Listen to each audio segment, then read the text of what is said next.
பாலியல் குற்றங்கள் அதிகரிக்கும் நிலையில் இது போன்ற சட்டங்கள் இந்தியாவில் எப்பொழுதும் வரும் என்று மக்கள் ஆர்வமாக உள்ளனர். Welcome to my channel.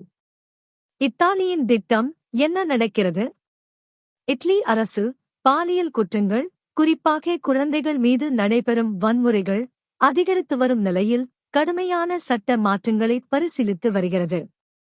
அதில் முக்கியமான ஒன்று கெமிக்கல் காஸ்ட்ரேஷன், இரசாயன ஆண்மை நீக்கம். கெமிக்கல் காஸ்ட்ரேஷன் என்றால் என்ன? இது ஒரு அறுவை சிகிச்சை அல்ல. மருந்துகள் மூலம் பாலியல் ஆசையை லிபிடோ குறைக்கும் மருத்துவ முறையாகும். பொதுவாக ஹார்மோன் மருந்துகள் பயன்படுத்தப்படும். பல நாடுகளில் இது தன்னார்வ அடிப்படையில் அல்லது நிபந்தனையுடன் பயன்படுத்தப்படுகிறது. ஏன் இந்த திட்டம்?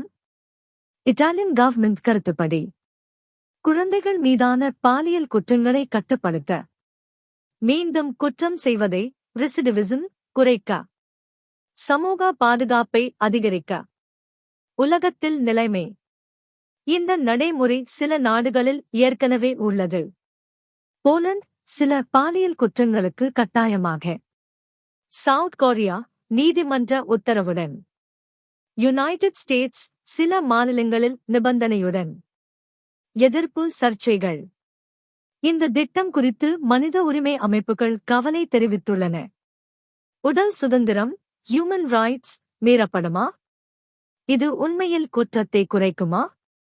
கட்டாயமாக செய்வது நியாயமா? தற்போதைய நிலை.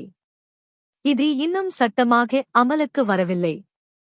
பரிசீலனை விவாத நிலையில்தான் உள்ளது. நாடாளுமன்றம் மற்றும் சமூகத்தில் பெரிய விவாதம் நடக்கிறது.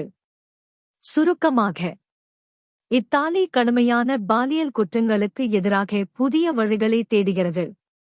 கெமிக்கல் காஸ்ட்ரேஷன் ஒரு கடுமையான தீர்வாக பார்க்கப்படுகிறது, ஆனால் அது சட்டம், நெறிமுறை, மனித உரிமை ஆகியவற்றில் பெரிய விவாதத்தை எழுப்பியுள்ளது.